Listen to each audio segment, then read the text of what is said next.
Welcome to VLAN implementation, the 7th video in the Tellabs Optical LAN System Architecture and Application series.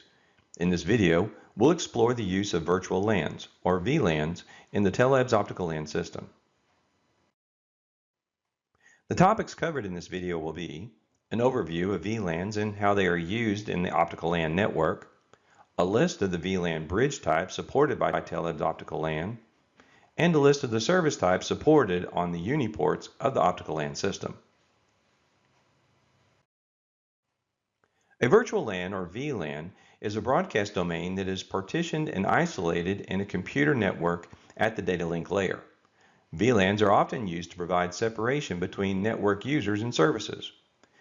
VLANs allow networks and devices that must be kept separate to share the same physical cabling without interacting. VLANs improve the simplicity, security, traffic management, and economy of the network. The Tellabs Optical LAN system uses VLANs much the same way that a workgroup switch does. However, there are some key differences that should be noted. The management VLAN is set during turnup of the OLT. This VLAN is used for management traffic to the panorama EMS. It is not recommended that the management VLAN be used on a uniport. There are a set of VLANs that are reserved VLANs that are not to be used for other network traffic. VLANs 4000 through 4007, 4011, and 4012 are reserved. Network services may not use these VLANs. Also, the Tellabs Optical LAN system does not permit the use of VLAN 1. Therefore, all services are assigned to a VLAN and are either designated tagged or untagged.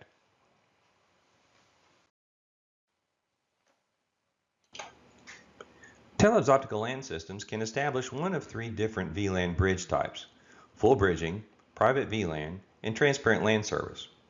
The most common type is full bridging. This provides unconditional device access to the VLAN domain across the network.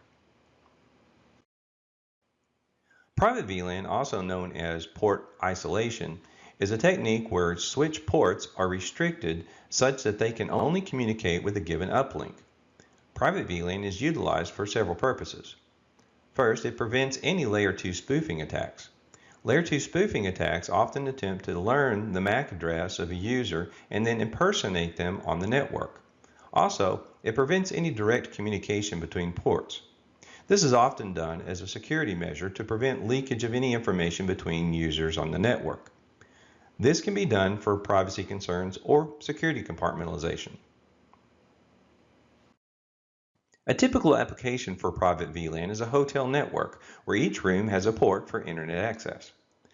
Guests can all be assigned to the same VLAN, but the private VLAN application prevents them from snooping on other guests or other nefarious activity. Transparent LAN service works by extending LANs across a wide area network, creating the illusion of a single, unified LAN across geographically dispersed sites. TLS encapsulates Ethernet frames from a customer LAN and transports them transparently across the WAN to other connected sites.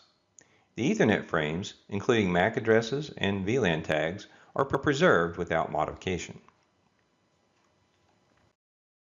An example of a transparent LAN service application is connecting multiple branch offices of a company to function as a single LAN.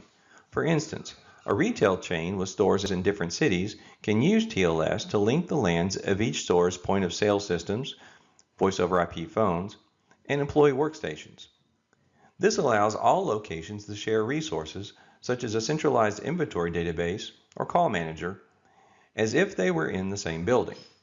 The TLS ensures low latency, secure Ethernet connectivity across sites, preserving VLAN configurations and enabling seamless communication without complex customer site equipment. The NAC profile for each port identifies the VLANs that are permitted on the port. Each VLAN is defined in a service profile. One of the parameters of the service profile is a service type. Bridge service supports up to 8 VLANs. One service can be untagged. VLAN trunk service supports up to 25 VLANs. The Tellabs Optical LAN system also supports multicast.